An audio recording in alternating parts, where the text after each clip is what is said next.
생활이 묻고 정보가 답한다. YTN 뉴스 FM 슬기로운 라디오 생활. 네, 1부는 현장의 목소리로 생활 속 이야기 들어봅니다. 방금 말씀드렸던 대로 서울의 한 아파트에서 발생한 경비원의 극단적인 선택, 그 배경에는 입주민의 갑질, 폭언과 폭행이 있었는데요. 해당 가해자의 엄벌을 요구하는 청와대 국민청원에도 20만 명 이상이 동의를 했습니다. 아파트 경비원을 상대로 한 갑질 논란, 이번이 처음은 아닙니다만 이번 사건은 차원이 다릅니다. 이것은 사회적인 타살이다, 이런 분석까지 나오는데요. 이 사건을 처음으로 취재해서 세상에 알린 YTN 안훈약 기자와 함께 왜 그런지, 왜 사회적 타살이라고 하는지 이야기 나눠보겠습니다. 자, YTN 사회부 안윤학 기자와 함께합니다. 안녕하세요. 안녕하세요. 예, 한 지붕에 있는데 이렇게 처음 뵙는군요. 처음 뵙겠습니다. 예. 국민들의 분노와 관심이 큽니다. 아파트 단지에 간이 분향소가 차려졌다고요? 네, 그렇습니다. 일단 말씀을 드리기 전에 일단 저도 뭐 공식적으로 삼가 고인의 명복을 빌고 싶습니다. 이게 경비원들의 열악한 작업 환경이나 이런 뭐 갑질 문제 이런 거에 우리가 진작부터 조금 그렇습니다. 천착을 하고 주목을 했으면 이런 일이 없지 않았을까 하는 솔직히 미안한 마음이 계속 들고 있고요. 기사를 쓰면서도 계속 그런 마음뿐입니다. 보면 해당 아파트가 두 동짜리로 돼 있어요. 260여 세대 정도가 돼 있고 비교적 규모가 좀 작은 아파트입니다. 아파트가 그래서 한 동에 하나씩 경비실이 두 개가 있습니다. 두 개가 있고 그 중에서 이제 근무하시던 한 곳, 그 두 평 남짓한 공간 바로 앞에 이제 그 분향소가 차려져 있고요. 거기 보면 이제 뭐 과일을 포함해서 입주민들이 준비해 놓은 음식 있고 그다음에 재단도 있고 촛불도 켜놓고 그리고 무엇보다 이제 그 경비실 유리 전면에 그 입주민들이 편지를 써놔요. 근데 그 입주민들뿐만이 아니라 외부에서도 오셔가지고 편지를 써놓더라고요. 몇 가지 좀 소개를 드리면 보면 이제 뭐 아저씨 항상 웃으면서 인사해주던 모습이 눈에 선하다. 아파트를 위해 열심히 일해주셔서 감사했다. 그리고 또 임신해서 같이 좋아해 주셨는데 너무 안타깝다. 아저씨의 예쁜 웃음이 기억난다. 잊지 못할 거다. 그리고 이제 뭐 여기는 사고가 난 것은 우이동이고요. 네, 창동에 사는 아기 엄마예요. 일면식도 없는 분이지만 소식 듣고 너무 가슴이 아팠어요. 얼마나 좋은 분이셨으면 모든 분들이 마음 아파하시네요. 그래서 뭐 그저께 이제 촛불 집회가 열렸는데 대부분 주민들이 다 우시더라고요. 그렇군요. 좀 분위기가 좀 전체가 다 슬픔에 좀 잠겨 있습니다. 아파트 주민뿐만이 아니고 다른 지역에 계신 우리 국민분께서도 추모 행렬에 동참을 하고 계십니다. 많은 주민들이 사건 해결을 위해서 또 나서기도 하셨다고요? 네, 그렇습니다. 이게 솔직히 좀 놀란 게 사실 이런 일이 있으면 좀 외면하고 요즘 사회 분위기가 뭐 솔직히 저희도 이제 뭐 아파트에 살지만 저 경비 아저씨들한테 인사만 할 뿐이지 이렇게 그런 게 아닌데 이분은 굉장히 가까웠던 것 같아요. 그렇군요. 그래서 지난달 21일에 첫 폭행이 이제 있었다고 이제 보도를 했잖아요. 근데 그때 이후로 저기 그 경비원 가족분들의 가족도 계시지만 입주민들한테 이분이 계속 의지를 많이 하세요. 그러니까 많이 이렇게 서로 소통하고 가깝고 평소에도 많이 보시던 분이기 때문에 사태 해결을 위해서 많이 나서 주시는데 이게 첫 번째 이제 이 돌아가신 고인께서 그 자살을 좀 시도하신, 그러니까 극단적인 선택을 시도하신 게 지난 4일 밤이었어요. 4일 밤에 먼저 이렇게 한번 처음으로 이제 시도를 하시는데 이때 이제 아파트 옥상 문이 잠겨 있었어요. 우리도 해당 아파트에. 그래서 이분이 울면서 주민한테 전화를 합니다. 울면서 전화를 하면서 나 진짜 억울해서 못 살겠다. 뭐 그러니까 그 소리를 듣고 입주민들이 다 뛰쳐나오셔서 이분을 이제 입원을 시키세요. 위험하다. 위험하다. 코뼈 부러진 거나 얼굴이나 이런 부분을 치료하시라고 입원을 시켜드리고 그리고 그 다음 날에는 입주민 긴급회의도 여셔서 이 사태를 어떻게 해결해야 될 것인가 뭐 논의도 하시고 그런데도 이제 끝내 이제 10일 날 이런 좀 안 좋은 일이 있어서 그 이후에도 이제 입주민들이 산재 처리라든가 그다음에 장례 절차라든가 이런 부분에 적극 개입을 하셔서 많이 도와주고 계십니다 지금. 주민분들께 참 따뜻한 분이시고 많은 사랑을 또 받으셨던 것 같습니다. 주민들이 작성한 폭행 사건 일지를 확인하셨다고 들었는데 최초 폭행 사건이 말씀하신 대로 지난달 21일로 전해지고 있습니다. 어떤 일들이 발생한 겁니까? 그러니까 저희가 보도했듯이 처음에 이제 CCTV를 보시면 고인분께서 차를 한 대 미세요. 근데 그 차가 다른 사람 차고 어쨌든 그래서 이제 주차 공간을 만드는데 그 제가 CCTV에 딱 봐도 빈 주차 공간이 세 곳이 있는데 다른 차들이 이중 주차가 돼서 예. 그거를 밀어야지만이 그 주차 공간이 생겨요. 아 그렇군요. 예. 그래서 그 고인분께서 그 차를 미는데 예. 자기 차를 밀었다고 이제 나타나신 거예요. 가해자분께서. 내 차를 왜 미냐? 내 차를 왜 미냐? 예, 예. 그래서 이제 시비가 됐는데 아니 왜 그렇게 좀 심한 말씀을 하시죠. 경비 주제에 우리가 돈 주는 걸로 먹고 살면서 하지 말라는 일을 왜 하느냐라고 하니까 이분이 이건 우리의 통상적인 업무다라고 예. 말씀하시니까 그때부터 이제 얼굴을 한 대 치시고 CCTV를 보면 멱살을 잡으려니까 안 되니까 뭐 팔을 잡고 예. 관리사무소 쪽으로 끌고 가는 장면이 이제 저희가 보도를 했고요. 근데 이 과정에서 들어보니까 입주민 진술이나 이런 얘기를 들어보니까 이 겨드랑이 부분이 옷이 찢어질 정도였다고 하더라고요. 이렇게 끌고 가다가 많이 잡아당겼고. 그게 CCTV 화면으로도 나오는데 예. 실제로도 이제 겨드랑이 부분이 좀 찢어졌다 그러더라고요. 예. 그래서 관리소장 앞에 가가지고 이 사람 당장 뭐 해고하라 뭐 이런 말들 예. 윽박을 지르고 압박을 했다 그러더라고요. 그게 이제 첫날 사건의 전말입니다. 예. 자, 첫날에 폭행이 있었고요. 방금 말씀하신 대로 겨드랑이 쪽에 옷이 찢어질 정도로 네. 심하게 잡아당겼는데 이후에도 지속적인 폭력과 폭언이 계속된 겁니까?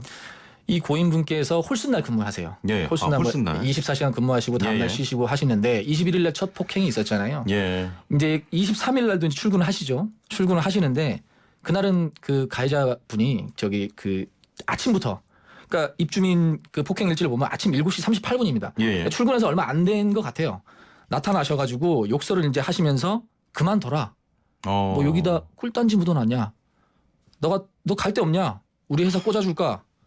뭐 이런 모욕적인 말들을 예. 하셨다고 해요. 예. 고인분이 이제 그걸 입주민들한테 말씀을 하셨고 입주민들이 이제 폭행 일지를 쓰신 거예요. 예. 그리고 나는 고인분께서 나는 딸, 둘째 딸을 말씀하시는 것 같아요. 둘째 딸하고 지금 대학생인데 같이 살고 계세요. 예. 딸하고 같이 먹고 살아야 하니까 여기서 계속 일을 할 수밖에 없다. 그러니까 보통 같으면 응대를 안 하시거나 아니면 뭐 이렇게 하실 텐데 또 착하신 분이다 보니까 응대를 다 하세요. 예. 저 달 데 없습니다. 여기서 딸하고 같이 살고 먹고 살아야 되니까 여기서 일을 해야 된다. 근데 여기서 그쳤으면 되는데 계속 이제 압박을 하시는 거예요. 둘 중 하나 둘 중 하나가 사라져야 이게 끝난다 일이. 뭐 당신 그만두기 전까지는 이런 일이 끝나지 않는다. 23일날 그런 일이 있었고요. 예. 25일 날은 또 차를 타고 가면서 명예훼손죄를 고소했으니까 난 때리지도 않았는데 왜 때렸다고 이렇게 소문이 났냐. 명예훼손죄를 하고 변호사도 샀으니까 너 하여튼 저기 준비해라. 이런 식으로 협박을 하고 가시고.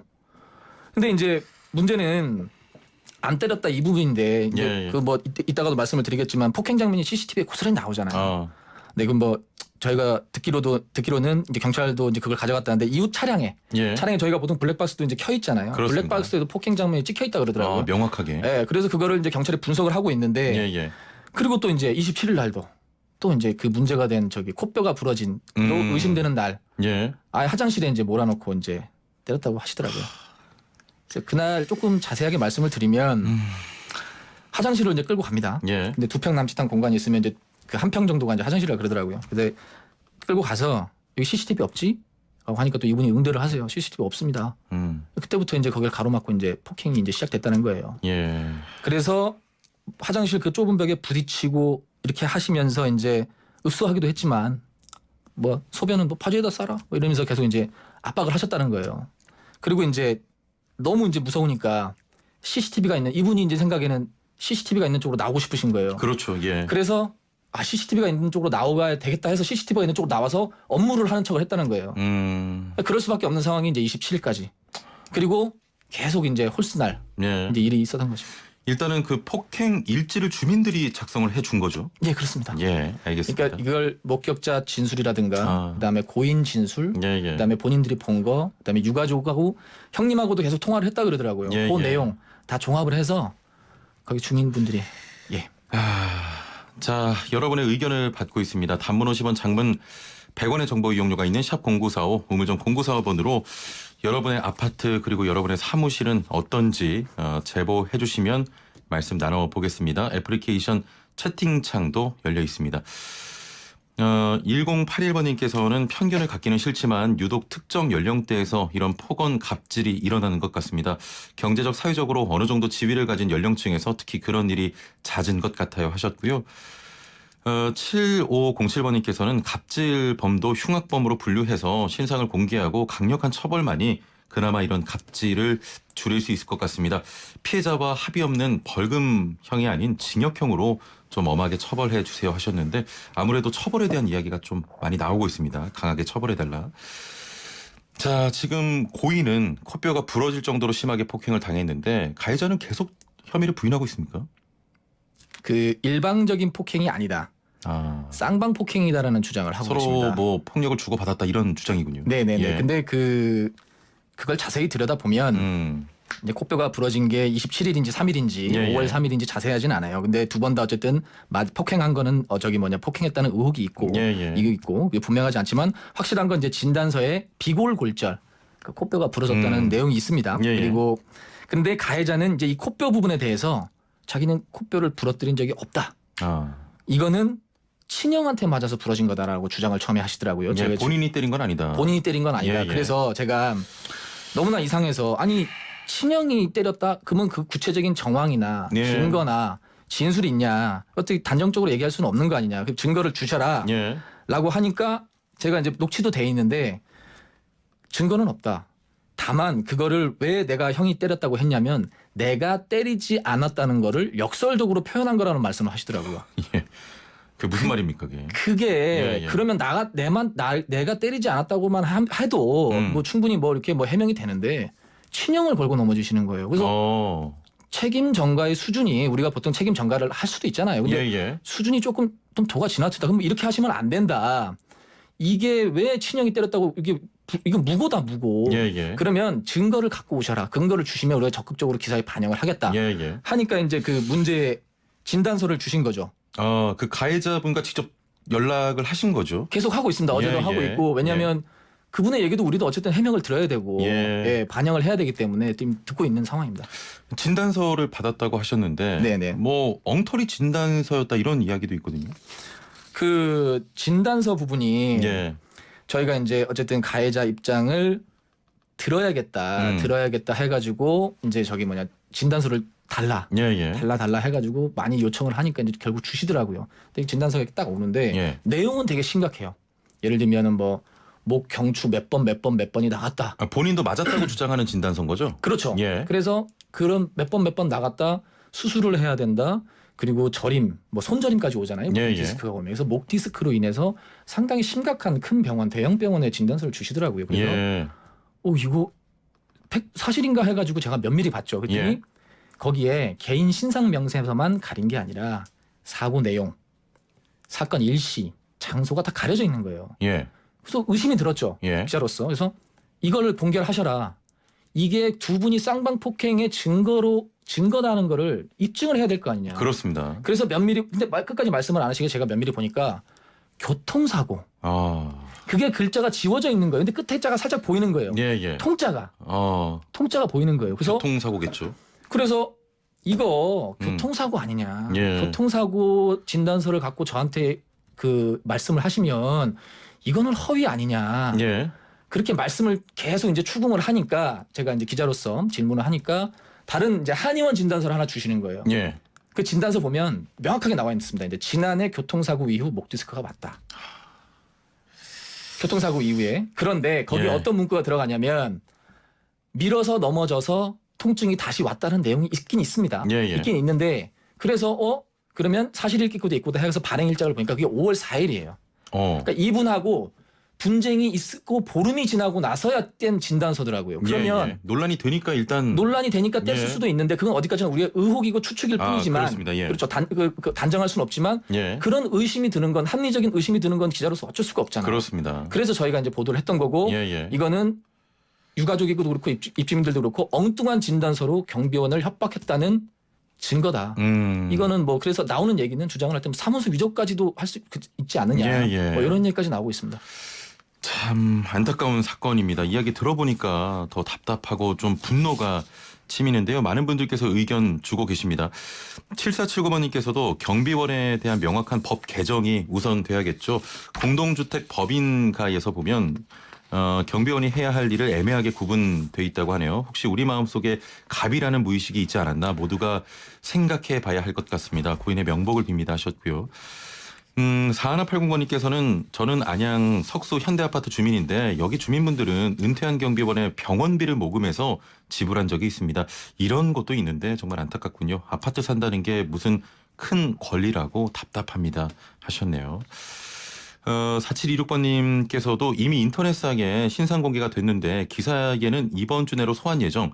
가해자를 왜 바로 소환하지 않고 시간을 주죠? 출국 금지만 하면 도망 못 가나요? 비인간적인 행동을 하는 사람들은 바로 혼내야죠. 피해자는 벌써 고인이 되셨는데 고인의 명복을 빕니다 하셨네요. 많은 분들께서 또 강력한 처벌을 요구하고 계십니다.